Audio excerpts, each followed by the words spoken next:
So I'm the one doing those harp decals on Etsy. It's called Harp Ink. Uh, so a lot of people ask me, what do they look like? So here's what they look like. I hand paint them. I use watercolors and ink. I really like doing this. I'm always looking for new ideas, and part of the reason I do it is because I feel like I'm part of history when I do it. The soundboards on harps have been important ever since the very first harps, and often they had precious metals, stones, and the paintings in them were very symbolic, often of the owners or a message they wanted to get across. So I kind of feel like history when I do it. I think that it's very important to people, the designs on their soundboard. And don't get me wrong, I know that the music and the sound of a harp is by far the most important thing, but this does give an idea of an individual, who they are and what's important to them. I'm often amazed by the requests I get for special orders from people. It's very personal, and I love to hear the stories that people have about their ideas. I'm really amazed by it. And again, I feel like I'm doing something important that way. Now, these, I guess I should say, why temporary?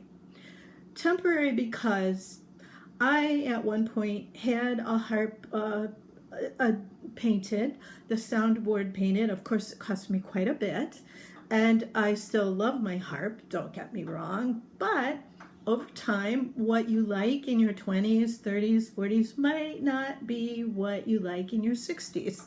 So there is that aspect to think about. Also, occasions. Sometimes when I go to play for a funeral, I feel a bit flamboyant. Because my harp really is designed to play for happy events and weddings. And perhaps the funeral is a little more somber.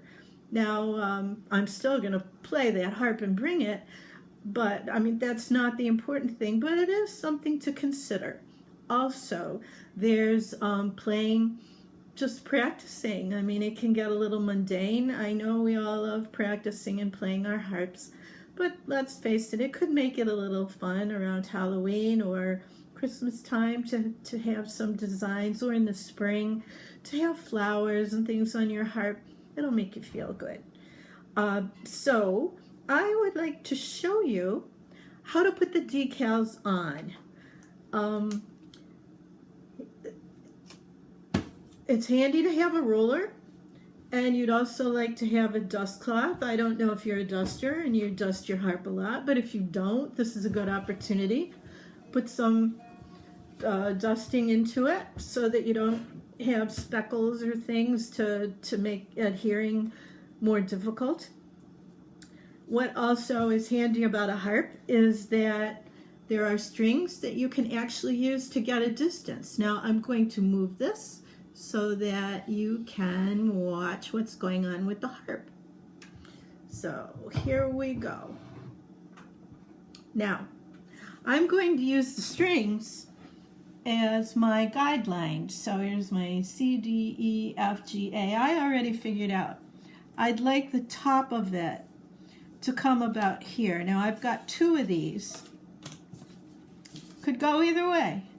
I mean, it could go to the right or the left, the lily. I think I like it to, I'm going to go inward. So I already figured out I'd like it to be by the A string.